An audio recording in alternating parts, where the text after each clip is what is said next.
Assalamualaikum warahmatullahi wabarakatuh dan salam sejahtera. Kali ini saya dan ahli kumpulan akan membentangkan tugasan kumpulan untuk subjek SCCAG 3123 Perundingan Komunikasi. Kami terdiri daripada 4 orang ahli kumpulan, iaitu Khairi Azriza bin Khairu Izzahib, Ahmad Farid bin Abdullah, Muhammad Faiz bin Ismail dan juga Wan Fazira Nabila binti Hamzan. Saya akan membentangkan mengenai pengenalan strategi komunikasi dan perundingan antara budaya. Terdapat beberapa perkara yang dapat kita lihat. Yang pertama adalah kepentingan komunikasi antara budaya dalam perundingan antarabangsa. Pemahaman terhadap nilai, norma dan juga gaya komunikasi adalah penting untuk mengelakkan salah faham dan konflik yang boleh menjejaskan perundingan. Kedua, cabaran perbezaan budaya dan juga bahasa. Pengurus dari Malaysia menyedari bahawa perbezaan budaya dan bahasa adalah cabaran utama dalam perundingan antarabangsa yang perlu diurus dengan baik. Seterusnya, pentingnya persediaan yang rapi, yang mana persediaan sebelum dan juga semasa perundingan dilakukan untuk memastikan kejayaan, termasuk dari segi pengetahuan, isu dan juga kemahiran komunikasi antara budaya. Dan yang terakhir adalah pengaruh aspek budaya dan strategi komunikasi, yang mana aspek budaya mempengaruhi perundingan dan strategi komunikasi yang betul dan dapat membantu mengatasi cabaran serta mencapai kejayaan dalam perundingan antarabangsa. Tindakan yang perlu dilakukan sebelum dan semasa perundingan. Yang pertama, memahami budaya negara lain. Sebelum perundingan, adalah penting untuk memahami budaya negara yang terlibat bagi memastikan komunikasi yang lancar dan berkesan. Setiap negara mempunyai budaya yang berbeza yang mempengaruhi gaya komunikasi, seperti budaya Amerika Syarikat yang cenderung bersifat langsung dan berorientasikan masa, berbanding budaya Asia yang mementingkan hubungan dan keharmonian. Perhatian terhadap penggunaan bahasa badan dan isyarat budaya yang sememangnya berbeza antara negara memberi kelebihan dalam mengelakkan salah faham, memupuk hubungan yang lebih harmoni serta meningkatkan keberkesanan komunikasi. Setiap negara mempunyai sistem hierarki sosial yang berbeza yang menentukan bagaimana individu berinteraksi, membuat keputusan dan menjalankan perbincangan rasmi. Dalam sesetengah negara di negara Asia seperti Jepun dan Korea, hierarki dan status memainkan peranan penting dalam interaksi sosial. Yang kedua adalah meningkatkan kemahiran bahasa Inggeris. Bahasa Inggeris adalah bahasa utama dalam perundingan antarabangsa dan penguasaan bahasa ini meningkatkan keyakinan serta keberkesanan komunikasi. Untuk meningkatkan kemahiran, pendedahan berterusan kepada bahasa Inggeris dan penggunaan teknologi moden adalah penting. Latihan bertutur dengan penutur asli membantu memahami sebutan, intonasi dan corak pertuturan yang lebih natural.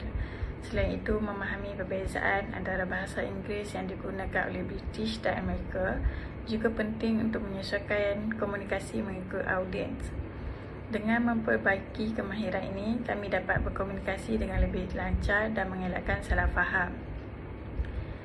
Yang ketiga, membina hubungan awal dengan delegasi lain. Membina hubungan awal dengan delegasi lain sebelum perundingan bermula adalah penting untuk mencipta suasana mesra dan saling percaya.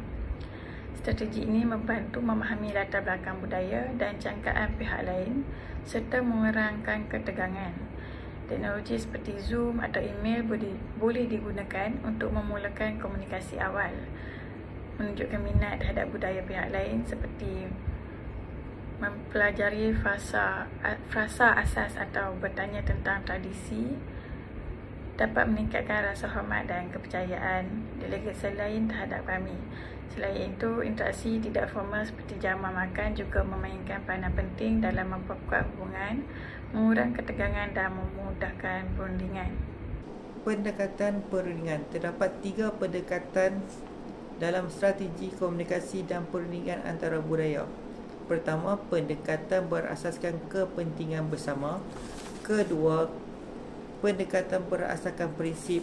Ketiga adalah pendekatan berasaskan budaya. Pertama, pendekatan berasaskan kepentingan bersama. Pendekatan yang menekankan pencarian kepentingan bersama antara pihak yang terlibat lebih berkesan daripada tawar-menawar kompetitif, seperti yang dinyatakan oleh Fisher and Urey 1981. Fokusnya adalah mencari titik persamaan yang boleh menjadi asas kerjasama jangka panjang.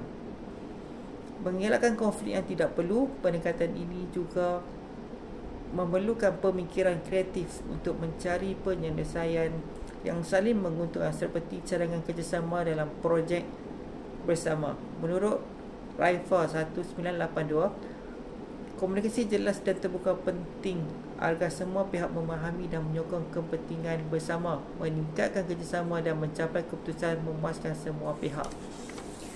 Kedua, pendekatan berasaskan prinsip.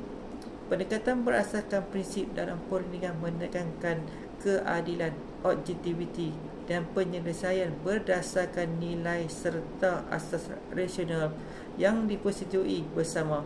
Menurut Urey 1991, pendekatan ini mengurangkan konflik dan meningkatkan kerjasama dengan mengelakkan emosi, manipulasi dan paksaan.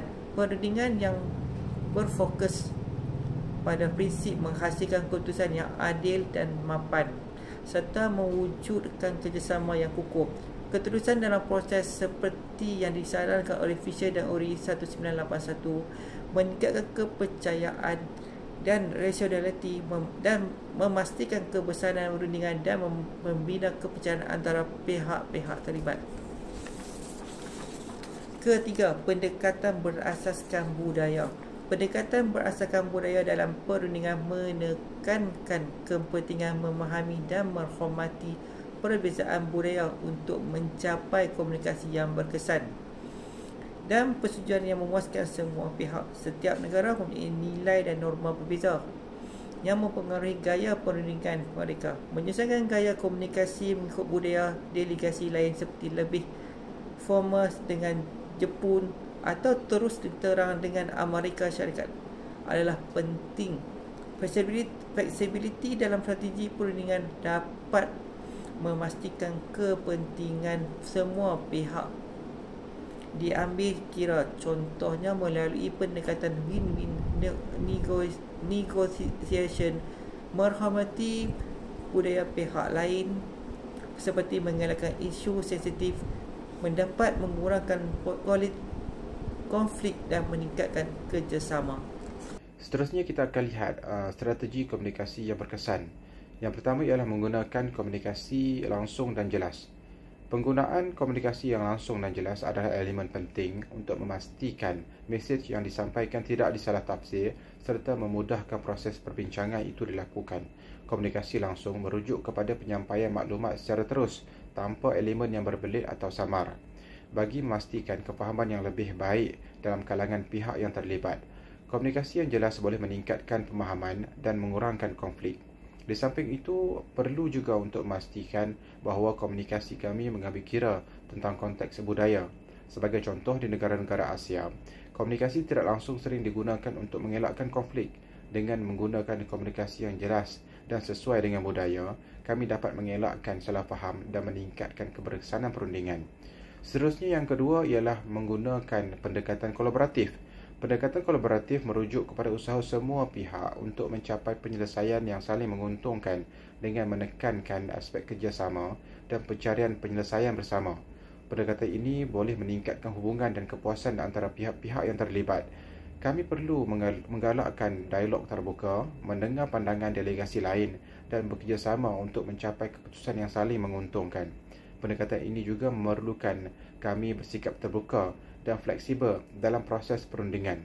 Sikap terbuka bermaksud bersedia mendengar dan memahami perspektif pihak lain tanpa prejudis serta mengakui bahawa setiap pihak mempunyai matlamat dan keutamaan yang berbeza.